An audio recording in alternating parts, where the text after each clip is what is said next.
Police ने PC करके बताया कि उन्होंने आरोपी को गिरफ्तार कर लिया।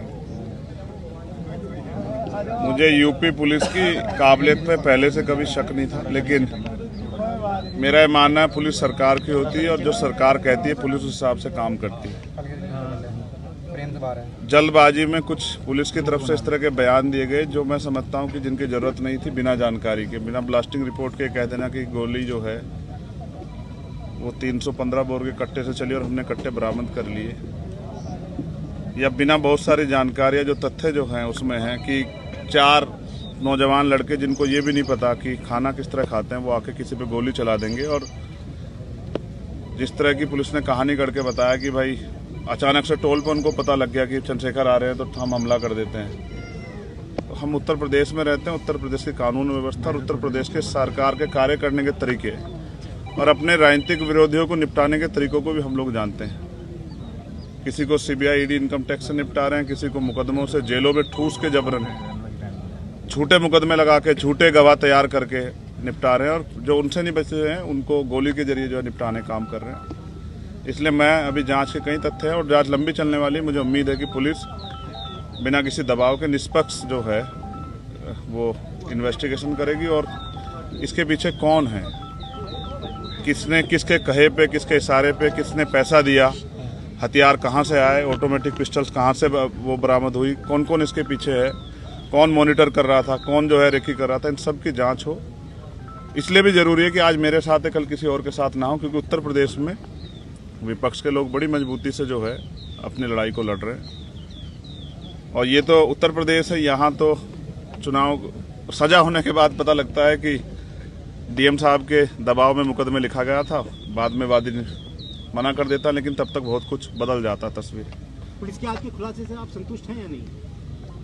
मैंने कहा कि मैंने उनको पर्याप्त समय दिया कि वो अपनी कार्रवाई को, गिरफ्तारी की प्रक्रिया आगे बढ़ाए। तो गिरफ्तारी हुई है। मुझे नहीं लगता कि जिन्होंने इतना बड़ा हत्याकांड, तो पुलिस ने कहा ना, आपने सुना कि भाई वो हत्या करना चाहते थे, तो जो हत्या करना चाहता था उसके पीछे कोई बड़ा कारण हो, छोटा कारण नहीं हो, जिस तरह कारण को आप हवाला दे रहे हो। और मैं लोकतांत्रिक व्यवस्था में हूँ, संविधान को मानता हूँ। मैं जहाँ तक मैं मानता हूँ मैंने किसी का बुरा नहीं किया। आप सब लोग जानते हैं मैंने किसी को बुरा ना कहा ना किया। मैंने प्रयास किया कि जिसके भी साथ खड़ा हो पाऊँ, जिसकी भी मदद कर पाऊँ, जिसके भी आंसू पहुँच पाऊँ। और ये मैंने सीखा अपने जो सीनियर लोग हैं उनसे। आजम भाई उनमें से एक शख्सियत है जिनसे मैंने सीखा किस तरह से लड़ाई लड़ी जाती है कमजोरों की। तो मुझे लगता है कि अभी उनको जल्दबाजी ना करते हुए, माहौल शांत है, हम लोगों ने लोगों को शांत रखा है, हमने अपील की है। उस समय ईद का त्यौहार था, हमारे कंधों पर जिम्मेदारी थी, हमने लोगों से अपील की, लोगों ने हमारी बात को माना। तो वो जल्दबाजी ना करे, बिना ब्लास्टिंग रिपोर्ट के कह देना कि गोली कौन सी, हमें पता है गोली कौन सी है। तो जल्दबाजी ना करें, सारे जो जितने भी जो तथ्य है, जितने भी जो दिशाएं, उन पर सब पे काम करें। क्योंकि जहाँ तक हम जानते हैं कि हो सकता है किसने पैसा दे के कराया हो, क्योंकि वो तो नौजवान बच्चे, उनको इतनी जानकारी नहीं है, उनको ये भी एहसास नहीं था कि ये करने के बाद क्या होगा। तो इसलिए इससे बहुत बड़ा नुकसान हो सकता था प्रदेश स्तर पे भी और देश स्तर पे भी। इसलिए मैं प्रयास करूंगा कि सरकार के दबाव में जल्दबाजी ना करें और जिम्मेदारी से जांच को आगे बढ़ाएं और सभी तथ्यों पर जांच करें। और मुझे अभी भी पुलिस के कुछ अच्छे अधिकारी हैं, उनकी कार्यशैली भरोसा है कि वो सरकार के दबाव में काम नहीं करेंगे। और उम्मीद है कि फेयर जांच होगी और ये पता लगेगा इसके पीछे कौन है। कल की जो आप लोगों की घोषित पंचायत है उसके बारे में अभी मैंने लीडर्स को बुलाया है, सब लोगों को, और मैं चाहता हूं कि पुलिस को पर्याप्त समय मिले जिससे कि आसानी से वो अपने कार्य को आगे बढ़ा पाए। ये ना हो कि हम इसमें फंसे रहे, इसलिए हमने कार्रवाई को में ढिलाई बरत दी।